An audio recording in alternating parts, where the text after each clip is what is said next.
கர்த்தருக்கு பிரியமானவர்களே, கர்த்தர் இன்றைக்கு உங்களோட பேசவிருக்கும் வார்த்தையை கேட்கலாமா? 1 கொரிந்தியர் 13ஆம் அதிகாரம் 5ஆம் வசனம். அன்பு தீங்கு நினையாது.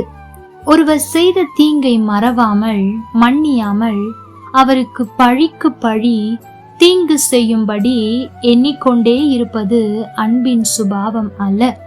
அன்பு மன்னித்து மறக்கிறது. அது ஒருபோதும் தீங்கு நினையாது.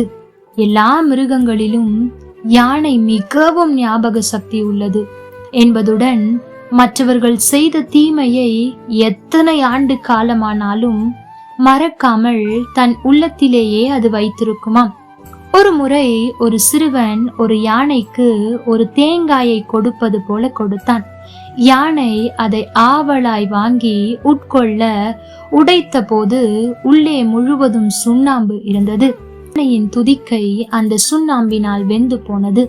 அந்த யானை இச்சம்பவத்தை மறக்கவே இல்லை. பல ஆண்டுகளுக்கு பின் அந்த சிறுவன் வாலிபனாய் மாறிய பிறகும் அந்த யானை ஒரு பெரிய கூட்டத்தின் மத்தியில் அவனை அடையாளம் கண்டு துரத்தி கொண்டு போய் மிதித்து கொன்றது. இப்படித்தான் இன்று அநேகர் கசப்போடும் வைராக்கியத்தோடும் பழி வாங்கும் எண்ணத்தோடும் திரிகிறார்கள். அன்பு ஒருபோதும் தீங்கு நினைப்பதில்லை. தேவ பிள்ளைகளே, தெய்வீக அன்போடு நீங்கள் பிறரது குற்றங்களை மன்னிப்பதுடன் மறந்தும் விடுங்கள். வேதம் சொல்லுகிறது, ஒருவருக்கொருவர் தயவாயும் மன உருக்கமாயும் இருந்து கிறிஸ்துவுக்குள் தேவன் உங்களை மன்னித்தது போல நீங்களும் ஒருவருக்கொருவர் மன்னியுங்கள் என்று.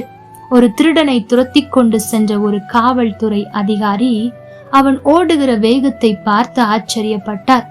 காரணம், அவன் ஓடின வேகம் ஒலிம்பிக் வீரனின் வேகத்தை விடவும் அதிகமாயிருந்தது. ஆகவே அந்த அதிகாரி அந்த திருடனை பிடித்து தண்டித்து சிறையில் அடைக்காமல் ஒரு ஓட்டப்பந்தய வீரனாக்க விரும்பினார். ஆகவே ஓடுகின்ற அந்த திருடனை அன்புடன் நிற்கும்படி ஒலிபெருக்கியின் மூலம் கேட்டுக்கொண்டார். தண்டனை தருவதில்லை என்ற உறுதிமொழியும் கொடுத்தார். பயந்து உயிருக்காக அஞ்சி ஓடிய திருடன் நின்றதும் அந்த அதிகாரி அவனை தட்டி கொடுத்து, உன் வேகமான ஓட்டத்தை மெச்சுகிறேன் என்றார். மட்டுமல்ல, அவனுக்கு உடை, விசேஷ உணவுடன் அன்பையும் தேச பக்தியையும் ஊட்டி தன் தேசத்தின் சார்பில் ஒலிம்பிக்கில் ஓடவிட்டு தேசத்திற்கு புகழை சேர்த்தார்.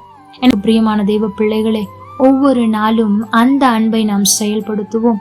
நம்முடைய உள்ளத்திலிருந்து அன்பின் ஆறுகள் புறப்பட்டு அன்பின் நேசர் ஆகிய இயேசு கிறிஸ்துவை நோக்கியும் சகோதர சகோதரிகளை நோக்கியும் கடந்து செல்லட்டும். அன்பு ஒருபோதும் தீங்கு நினையாது. அது தியாகமே செய்யும். கர்த்தர் தாமே உங்களோடு கூட இருந்து உங்களை ஆசீர்வதிப்பாராக. ஆமென். லைக் பண்ணுங்க, ஷேர் பண்ணுங்க, கமெண்ட் பண்ணுங்க.